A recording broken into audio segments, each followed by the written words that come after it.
Hello friends, ഇന്ന് ആറ്റുകാലിലെ രണ്ടാം ഉത്സവ ദിവസമാണ്. അപ്പോൾ രാത്രി ഞാനും അച്ഛനും ഇമ്മക്കുട്ടിയും കൂടെയാണ് അമ്പലത്തിലേക്ക് പോയത്. അമ്മ വന്നിട്ടില്ല, ചേട്ടൻ നേരത്തെ പോയിട്ടുണ്ടായിരുന്നു. ഞാനൊരു പട്ടുപാവാടയും ബ്ലൗസൊക്കെയാണ് ഇട്ടിരുന്നത്. ഏതാണ്ട് അതേപോലെ മാച്ച് ആവുന്ന ഒരു ഫ്രോക്കാണ് ഇമ്മക്കുട്ടിക്ക് ഇട്ട് കൊടുത്തിട്ടുണ്ടായിരുന്നത്.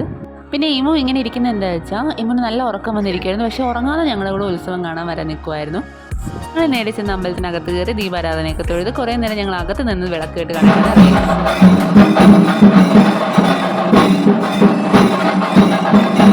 കുറച്ച് നേരം അതൊക്കെ കണ്ടവിടെ നിന്ന് ഇമ്മക്കുട്ടി എൻ്റെ വല്യമ്മയുടെ കയ്യിലാണ് ഇരിക്കുന്നത്. പിന്നെ ഞാനും അച്ഛനും ഇമ്മും കൂടെ പുറത്തിറങ്ങി ഗ്രൗണ്ടൊക്കെ ഒന്ന് കറങ്ങിയിട്ട് വീട്ടിലേക്ക് പോകാമെന്ന് കരുതി. അപ്പോൾ തന്നെ അവിടെ തിരക്കൊന്നും ഇല്ലായിരുന്നു, കാരണം ഏതാണ്ട് 12:30 മണിയോടെ ആയിട്ടുണ്ടായിരുന്നു. പിന്നെ സ്റ്റേജിൽ ഗാനമേള എന്തൊക്കെ നടക്കുന്നുണ്ടായിരുന്നു. പിന്നെ എനിക്ക് തണുത്ത ഐറ്റംസ് ഒന്നും കഴിക്കാൻ പറ്റാത്തത് കൊണ്ട് ഞങ്ങൾ ഈ ചൂടത്ത് നല്ല ചൂട് ചായ കുടിക്കാനാണ് പോയത്. പലഹാര ഐറ്റംസ് ഒന്നും വാങ്ങിച്ച് കഴിച്ചിട്ടില്ലായിരുന്നു, കാരണം പഴംപൊരിയും ബജിയും കോളിഫ്ലവറും എല്ലാവരും നല്ല ഉറക്കമായിരുന്നു. 12:30 മണിയായില്ലേ, കുറ്റം പറയാൻ പറ്റില്ല. പിന്നെ ഉറങ്ങുന്നവരെ എനിക്ക് വിളിച്ചുണർത്താൻ ഇഷ്ടമില്ലാത്തതുകൊണ്ട് ഞാൻ അവരാരെയും വിളിച്ചില്ല, ചായ മാത്രമേ കുടിച്ചിട്ടുണ്ടായിരുന്നുള്ളൂ. അങ്ങനെ ഇന്നത്തേക്ക് ഇത്രയൊക്കെയുള്ളൂ. ഞങ്ങൾ നേരെ വീട്ടിലേക്ക് പോയി. ഇനി നാളെയാണ് ഞങ്ങളുടെ ഡാൻസ് പ്രോഗ്രാം. അപ്പോൾ നാളത്തെ വീഡിയോ ആയിട്ട് നാളെ കാണാം. ഉത്സവം ഡേ 3 ആയിട്ട് ഞാൻ നാളെ വരാം. ടാറ്റാ.